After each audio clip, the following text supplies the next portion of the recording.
माता सीता के हरण के बाद दंडकारण्य का वन मानो शोक में डूब गया था। जहां कभी पक्षियों का कलरव था, वहां अब सन्नाटा पसरा था।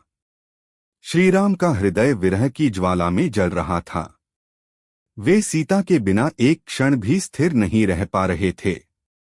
कभी वे किसी वृक्ष से पूछते कि क्या उसने सीता को देखा है, कभी किसी लता से विनती करते, कभी किसी नदी के तट पर बैठकर आंसू बहाते। उनका यह विलाप केवल पति का शोक नहीं था, यह उस धर्मात्मा का दुख था जिसकी धर्मपत्नी अधर्म के बल से छीन ली गई थी। लक्ष्मण हर समय श्रीराम के साथ रहते। वे स्वयं भी भीतर से टूट चुके थे, पर बड़े भाई का दुख देखकर अपने आंसू छिपा लेते। वे श्रीराम को धैर्य बंधाते और कहते कि सीता अवश्य मिलेंगी। पर श्रीराम का मन किसी भी तर्क से शांत नहीं होता था। उन्हें हर दिशा में सीता की छाया दिखाई देती। कभी लगता कि वे सामने से आ रही हैं, कभी लगता कि वे किसी झाड़ी के पीछे खड़ी हैं। यह विरहयात्रा अत्यंत करुण थी। इसी खोज में चलते चलते वे एक पवित्र आश्रम के निकट पहुंचे। यह शबरी का आश्रम था। शबरी एक साधारण सी भीलनी थी, पर उसका हृदय भक्ति से भरा हुआ था। वर्षों से वह श्रीराम की प्रतीक्षा कर रही थी। जब उसने श्रीराम को देखा तो उसकी आंखों से अश्रु बहने लगे। उसने कांपते हाथों से उनके चरण धोए और प्रेमपूर्वक उन्हें वनफल अर्पित किए। वह प्रत्येक फल को चखकर देती ताकि कोई कच्चा या कड़वा फल प्रभु को न मिले। श्रीराम ने शबरी की भक्ति को सहर्ष स्वीकार किया। उस क्षण उन्होंने यह सिद्ध कर दिया कि भक्ति में जाति, कुल या विद्या नहीं देखी जाती, केवल हृदय की पवित्रता देखी जाती है। शबरी ने जाते जाते श्रीराम को सुग्रीव के विषय में बताया और कहा कि वही उनकी सहायता कर सकता है। शबरी का शरीर उस दिन शांत हो गया, मानो उसका जीवन उद्देश्य पूर्ण हो गया है। आगे बढ़ते हुए श्रीराम और लक्ष्मण ऋष्यमुख पर्वत की ओर पहुंचे। वहीं वानरराज सुग्रीव अपने कुछ साथियों के साथ रहता था।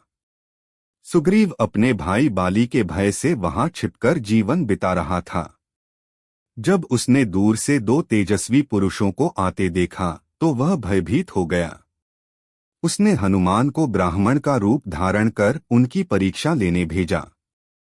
हनुमान जब श्रीराम के पास पहुंचे और मधुर वाणी में बात की तो श्रीराम तुरंत उनके ज्ञान, विनय और भक्ति को पहचान गए। थोड़ी ही देर में सारा सत्य सामने आ गया। सुग्रीव स्वयं श्रीराम से मिलने आया। दोनों के बीच मित्रता हुई। श्रीराम ने सुग्रीव को आश्वासन दिया कि वे उसे उसके भाई बाली के अत्याचार से मुक्त करेंगे। बदले में सुग्रीव ने वचन दिया कि वह माता सीता की खोज में अपना संपूर्ण बल लगा देगा।